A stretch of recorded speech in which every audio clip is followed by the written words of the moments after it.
An excerpt from Wanderer, coming in June 2020. 1. 2190/107/0905. Alexandra. I pushed through the glass steel door and crossed the lobby of the Division 5 building. It was a large, open space tastefully decorated in shades of gray. It managed to be both welcoming and impersonal at the same time. Typical government construction. I waved at the guards at the security desk, then started down a side corridor away from the public spaces. A guard stood at a checkpoint. As I approached, I reached under my jacket, took out my ident card, and handed it over. "Good morning, Agent Sinclair." "Good morning, Ray." Ray slipped the ident card into a reader. As information filled the screen, I drew my Waller-Jackson P210 and stunner and set them next to the station's twin scan posts. I patted myself down, took out my cell phone and notepad, and set them next to my weapons. Ray checked the screen again and nodded. I stepped between the posts and waited for the scanner to make sure I wasn't carrying anything prohibited. He watched his screens for a moment and nodded again. "All right, Agent Sinclair, you're clear. Have a good day." I returned the pistol and stunner to their holsters and the rest to jacket pockets. I waved goodbye to Ray and started for the bank of elevators at the end of the corridor. He wasn't bad, actually. If I preferred men, I might have asked him out. If I preferred men. Things have been a little tedious lately. Maybe I'll ask him out, just for variety. Mama always said that variety was the spice of life. My cell phone buzzed as I stepped into the elevator car. I took it back out and picked up without checking the screen. "It's me." "I'm glad it's you, Alexa. Where are you?" It was our receptionist and head of technical support, Cheryl Dolan. I checked the car's indicator. "I'm on my way in, Cheryl. Am I needed?" "Not yet. I wanted to make sure everything's all right before you are needed."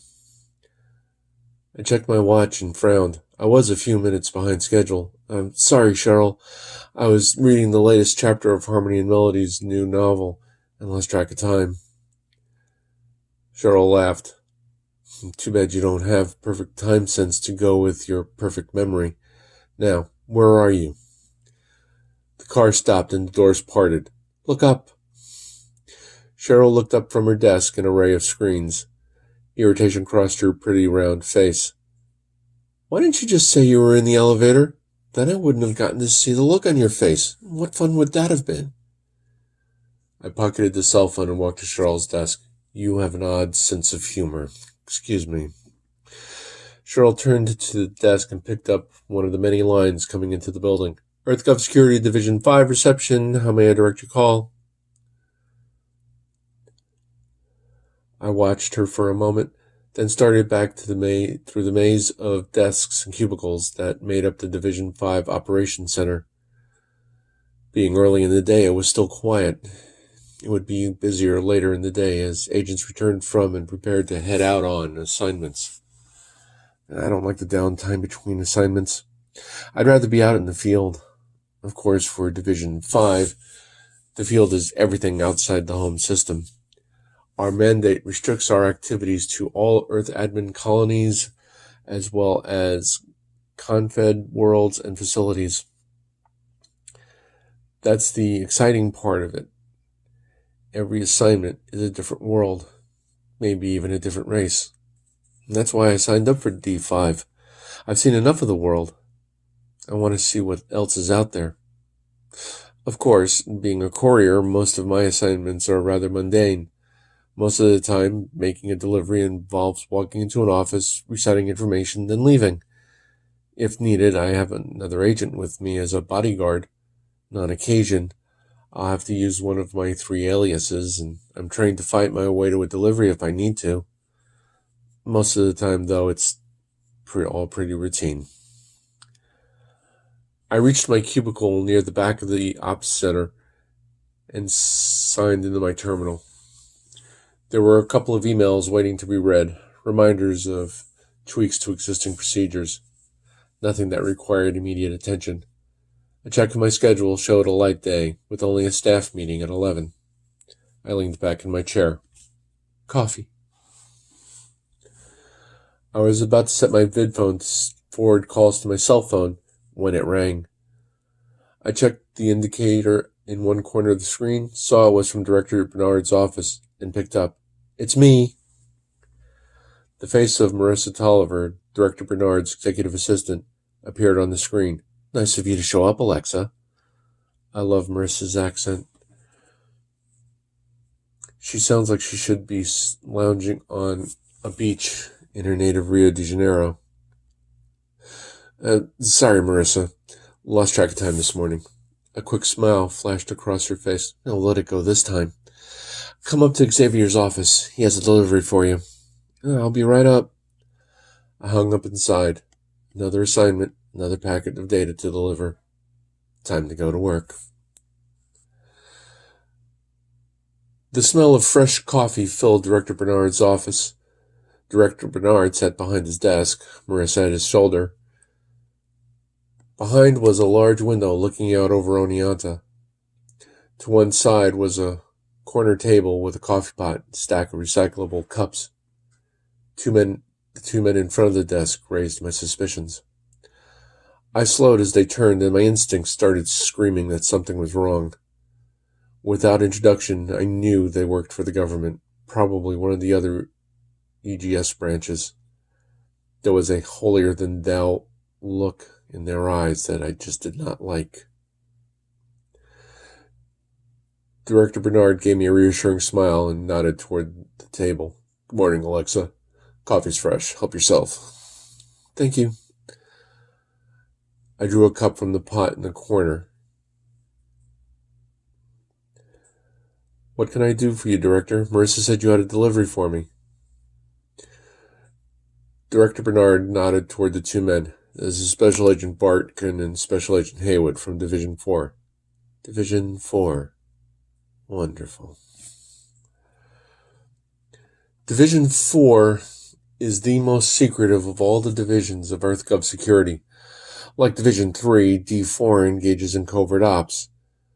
The operations conducted by D3 will eventually become public knowledge. D4's ops are so secretive, no one will ever know the kinds of activities they're engaged in. Their mandate allows them to pull agents from other divisions if they're needed. And as much as I like a challenge, I was hoping that wasn't the case. I have a special kind of loathing for Division 4. My parents had been agents with D4. They were reported killed in the line of duty 12 years ago. No one in D4 would give me any details about their deaths or the assignment they were on. I called on every favor I could. The silence from D4 is deafening. I said, D4 only comes to visit when they want something. Or someone. What's the op? Barkin looked me over like I was an enhanced human on an auction block. During one of our operations, information came into our possession that could be of use to Confed security. The delivery needs to be made quickly. Of course it does. That's where I come in. He would look me over like he was having trouble accepting my role as a courier. You're Wanderer? Huh? Didn't they know who they were coming for? Of course they did. D4 knows something about everyone in EGS. So, why was Haywood surprised? Director Bernard massaged his eyes and shook his head. As we discussed, gentlemen, Special Agent Alexandra Sinclair, Wanderer, is one of my top couriers. She's the one you want. I smiled.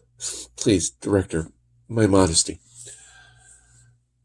Marissa laughed. Your modesty borders on narcissism, Alexa. Haywood still seemed unconvinced. How old are you, Agent Sinclair? I'll be 29 in June. Why is this important? You look very young. You're not an artificial, are you?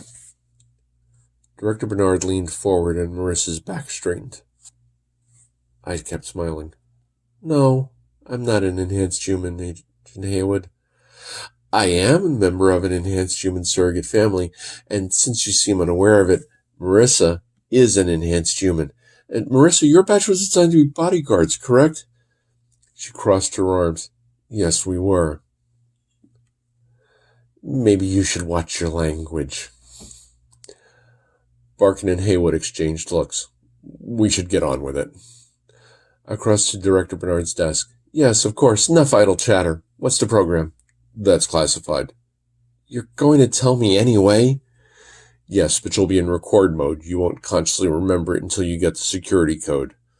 Also, Director, since we'll need you and Agent Tolliver to leave the office while we're recording the information. Director Bernard frowned. Is that necessary, agents? This office is secure. Anything said here stays here. Barkin's eyes narrowed and his expression grew hard. Understood, sir. Unfortunately, this is our operation. We'll follow our protocols. Before we record, yourself and Agent Tolliver will leave the office. Marissa shook her head and looked disgusted. Come on, Arrogancia. You think you can come in here and tell us? Stand down, Marissa, Director Bernard said. There was resignation in his voice. He's right. Their operation, their rules. As much as we may not agree. Marissa looked annoyed and shook her head. If you insist, she muttered. I flashed her a quick smile and turned back to Barkin and Haywood. How long's the program? About 45 minutes. Have a seat. Barkin waved a hand at one of the chairs in front of Director Bernard's desk. As I settled down, Barkin started pacing. You'll be meeting with Senior Special Agent John Harker of Confed Security. The delivery will be made on Midas, one of Confed's older colony worlds. Haywood said, it was one of their first colonies, established in their last wave of colonization. It was planted in 2120, recognized as an independent world in 2175. We'll review the rendezvous procedure after the recording. Director Bernard, Agent Tolliver, if you will. Director Bernard sighed, pushed back from his desk, and stood. He gave me a reassuring pat on the shoulder, and Marissa flashed a truly stunning smile as they started for the door. As they left the office, Director Bernard said, See you before you leave, Alexa. Are you ready? Haywood asked. I took a long drink of coffee and searched my pockets for the bottle of eye drops I keep on hand for long programs like these. Pause the recording about halfway through, put a couple drops in each eye. Eye drops, Agent Sinclair, Barkin said. I don't blink when I'm in record mode, Agent Barkin. Have you ever tried to keep your eyes open for 45 minutes? Instead of answering, Barkin said, Wanderer, record. I felt myself relax, like I was falling asleep. Barkin's eyes, the last thing I was looking at, was frozen in my mind, and I heard only silence. I knew the information was being recited and stored in a part of my memory that had been locked away from me. It used to bother me, having hyperthymesia, but knowing there was something I couldn't remember. I've reconciled with it in the 6 years I've been with D5. I let myself relax further. There was nothing I could do until the recording was finished. This didn't seem like that difficult a delivery. Meet a CFS agent, get the security code, recite the information, and leave. How hard could it be?